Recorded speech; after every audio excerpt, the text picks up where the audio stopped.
already after knight f4. He will have to make a decision. Probably he wants to go bishop e4, centralizing the bishop with provoking Nakamura, but it's not so easy for white to play f3 because then the bishop takes the knight and the e3 pawn will be vulnerable. So after bishop f4, what is he up to?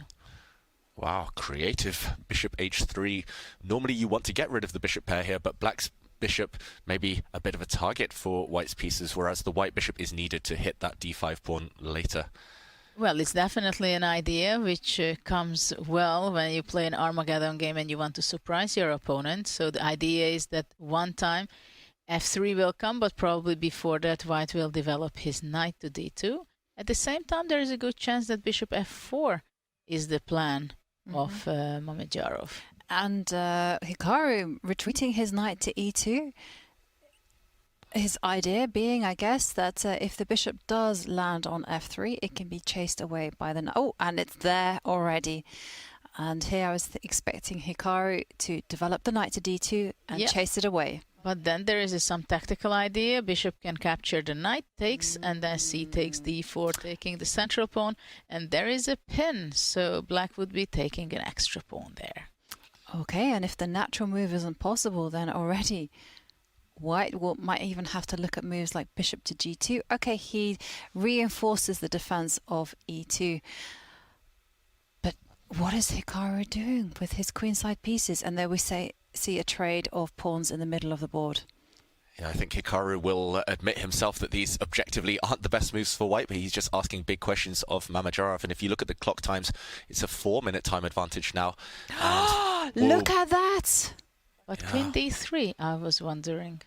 Also, wow, double exclamation mark there from bishop d3, bishop d, queen d3, bishop d4. Yeah. If the white queen moves, then bishop takes d4, and there's a pin on the e-file.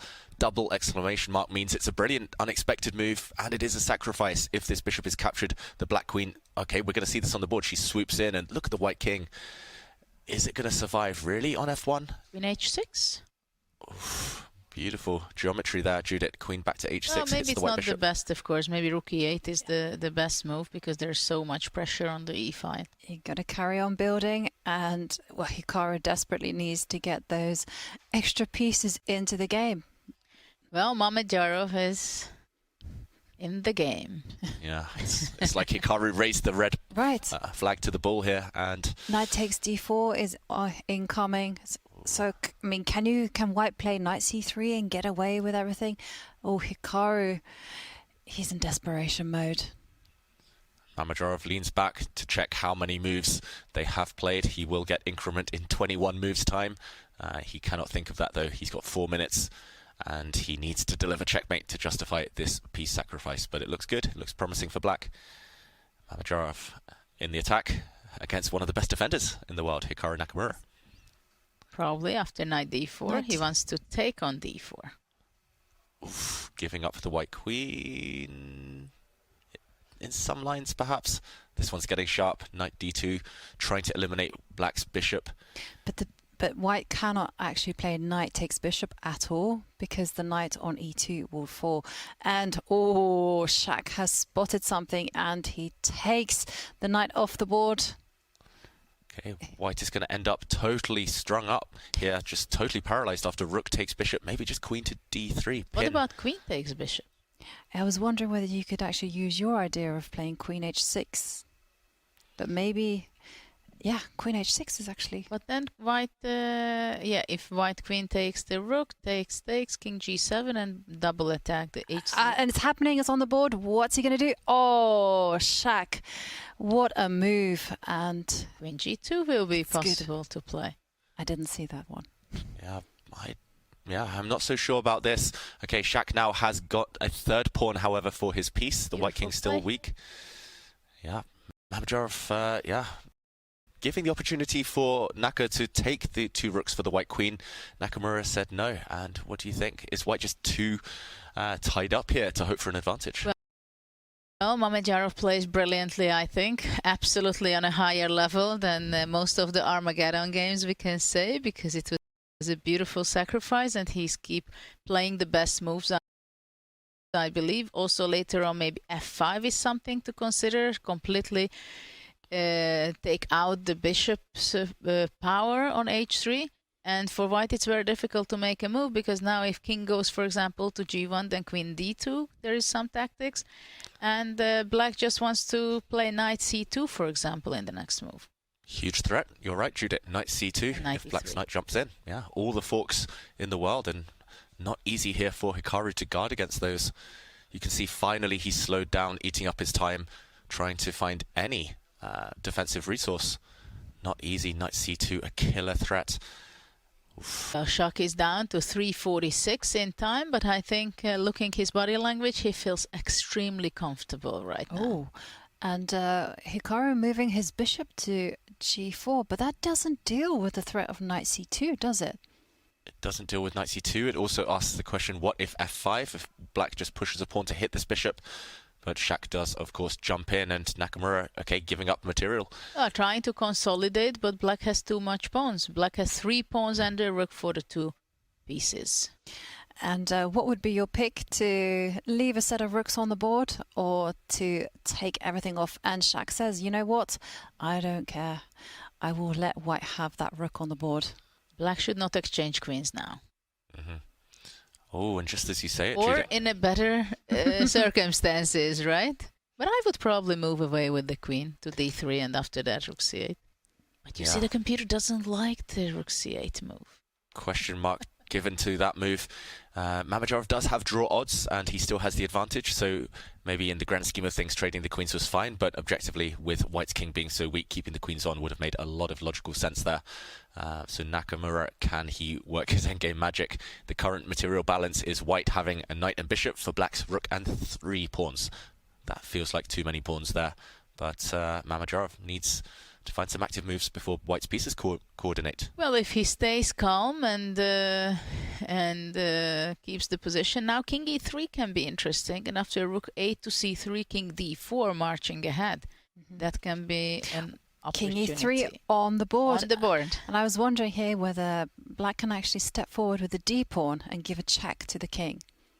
That I like, but white is going to be playing king d3, and maybe black will play somehow give up that pawn on purpose, and possibly playing rook check when the king takes the pawn and then the rook, for example, goes back. But now I think it's critical moment how Shak will play, but exactly, he's going to be going on your way. Yeah, but the more I looked at it, the more I didn't really like it. Because the pawn on d4 is a target in the long run, and the white knight now can jump to the c4 square. And that's why you see Shak give a check, but the king can step up the board and grab the pawn. White's king leading from the front here, but at least he has won a pawn, and if he can somehow coordinate again, maybe move his knight forward, there's going to be checks. Hikaru is giving a great fight after having a very difficult opening and the blunder. But chat reminding us all that a draw isn't good enough for Hikaru. But that's the thing, Mamedyarov is perhaps thinking too much of the draw. He had winning opportunities, he could have kept the queens on, gone for checkmate. At least momentum is on white's side. Whether objectively a win is possible, that's another question. But it's all about momentum in these Armageddon games. 2 minutes only for Shak here. I mean, it's going to be time scramble for the rest of time in this game. Okay, first, rotating his knight, as you would say, Nakamura, retreating his knight back to f1, covering his kingside pawns, and bishop to d5. Very interesting decision, I must say, but rook e2 would be very good, I think. Big threat there, maybe, Judith. Black's pawn's coming. How is white going to escape from this pin, this self-imposed pin that he's put on his bishop? Well, Hikaru is untangling. He's lined up his rook to aid the bishop in his defense, and Hikaru just putting his pieces in safe squares. Oh, some hesitation from Shak. I've seen Hikaru win these types of positions so many times. It never starts off well, but the longer he survives, the greater his chances will become. And now the white king is ready to escape from some pins. Well, probably rook d3 will be on the board, just defending it. Look at that. All the pieces cuddling up, huddling up together in the center. Black will have to play king f6, and probably he will be going back and forth. Look at this, white's king might start infiltrating on the queen side. I don't know, it feels like Shak, he's just playing moves as quickly as possible. But he wants to play f4 now to exchange, so that was, I think, a very good move. Probably should have been played one move earlier. For the first time in a while, Shak has a plan to trade off all the kingside pawns. Probably white will be going rook d4, stopping this move f4. Black attacks the knight. Predicting everything here, Judith. And now the white knight lacks squares. Bit of a dilemma for Nakamura. Again, a draw not enough, otherwise he would simply step back with his rook. Okay, second time. Repetition. Ooh, he cannot repeat any longer, Nakamura. He needs a new idea. And the players have now passed move 40, and that means they will be getting that 1 second increment per move. Well, for Nakamura, it's very difficult to defend against f4. I think he will be going back to d4 with the rook. And after rook e2, king d3. No, he changes with the knight. Yeah. Regrouping. The problem is white's kingside pawns are so weak, so vulnerable.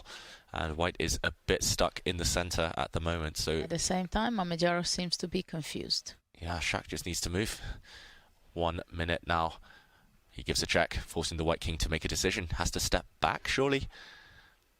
Going too far forward, I think you'll get punished. And, okay, quick instant reply by Mamedyarov.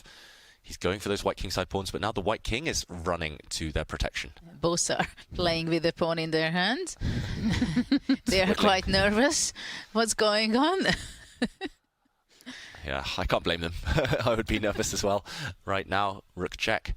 Mamedyarov needs this point if he wants to fight for the lead in the tournament. King f4. Oh, he's running into the lion's den here. But Mamedyarov just retreats, goes back. Well, there is a blunder opportunity for Nakamura with knight e3, then rook f2 check and f6 mate. Yeah. And Shak now under the minute. And Hikaru with some decisions to make while he pushes his a pawn forward. But you see the evaluation bar go in black's favor. What is wrong with this pawn move? I think rook h1. Aha. Maybe there were some tricks there using the pin on the white bishop, but instead Mamedyarov just yo-yoing with his black rook on the second rank, just causing threats, annoying Nakamura here. Okay, but hesitation once more. He's under the 1 minute mark. He's under the 30-second mark even. Rook to e1. And Nakamura is surely going to improve his knight. It looks like somehow some small kind of missed opportunities, and the longer white survives, Nakamura is going to be gaining in confidence. Flagging could well be a thing here. And just take a look at Shak's clock time. He's under 30 seconds and the moves are coming as quickly as they can be humanly made, advancing his king into the game. But it feels like this transition is somewhat easier for Shak because he can make those moves at tempo. Huge, huge gain for Mamedyarov getting the rooks off the board. Without white's rook, it's going to be harder to hold the pawns together. No pass pawns for white. Black's rook will have a lot of fun on all the open files. Still, it's anyone's game, you feel. Well, 13 seconds on the clock is crazy, and black can lose some of the pawns, and knight e2 was very, very good move. Knight f4 now, grabbing the h5, though the white knight can get in danger after that. Is it time for Hikaru to start staking a claim on the a6 pawn? Yeah, white's bishop does keep that pawn under watchful gaze, and a check. Which way is white's king going, though? Big decision. Do you go back, block the black pawns, or do you go for glory with the white a pawn? And Shak, less than 10 seconds for Shak. He's nervous. You can feel the tension. He's in full focus. Rook moves.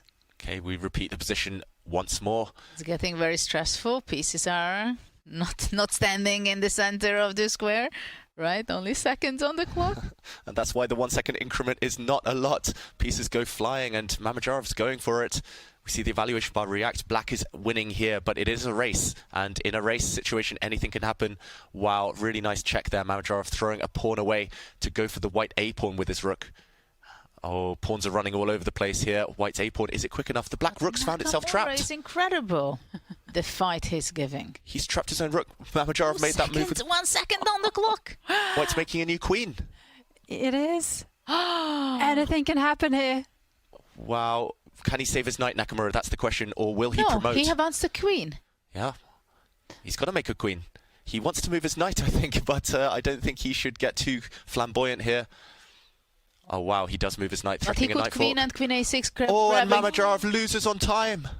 Oh, Hikaru wins the Armageddon game in the closing seconds, but what a battle. It looked like it was going to be a brilliancy from Mamedyarov, but Hikaru just so resourceful.